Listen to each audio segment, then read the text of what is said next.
Okay, just a quick little intro. I should have done it before I filmed all the workouts, but I thought about it while I was filming them. So I think about foundational movements, exercises to get us through our daily living, doing the things that we love to do. And I tend to build workouts around those functional movements. So, squatting, lunging, and hinging. Those movements show up in our daily life all of the time. They show up in our kitchen, they show up in getting our kids dressed, and in all the activities we typically enjoy. So these three workouts are built around those muscles and those movements. The cues that I will say time and time and time again when I am working with clients or building workouts are kind of the same.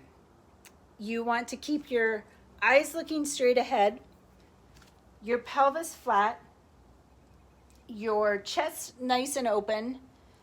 You want to be focusing on firing your glutes to take pressure off of your knees, not letting your shoulders come up to your ears, and pressing your weight through your heel. That's going to help fire your glute, which will take pressure off of your knees. If you had a stick at the back of your head running up and down your spine, so a broomstick, you can do this standing against the wall. If you, we have a broomstick right here, had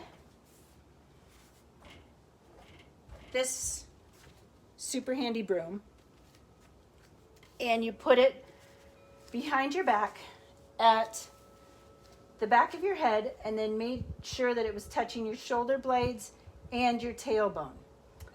This puts the correct natural curve in your low back and puts your spine in neutral.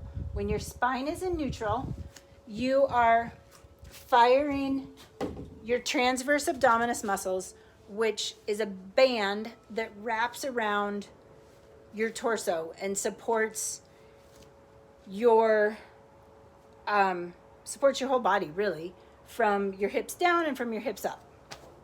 If this pelvis is flat, these muscles are engaged, you're supporting your low back. If you're working, going throughout your daily movements in that natural, proper alignment, you are by default firing and strengthening your core muscles. So, with that in mind, if you are lunging and your eyes shift to the floor, your head is going to follow. Typically, your shoulders are going to collapse and follow as well, and your core is going to come out of engagement.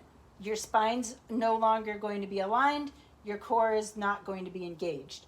So, if you're in a lunge, you keep that proper alignment. The way you maintain that alignment for squatting and hinging is just being aware of how your hips are shifting. So if you're in neutral spine, your pelvis is flat, your eyes are looking straight ahead, and you want to squat, your hips are going to shift back. Your gaze is going to shift a little bit, and your weight will go back onto your heels to help fire your glutes. If you keep your gaze looking up, your cervical spine gets compressed. And if you're doing anything weighted and your eyes are looking up, it's just an added load on those delicate muscle or delicate vertebrae. With the hinge, you start in that neutral spine. Your knees are always soft.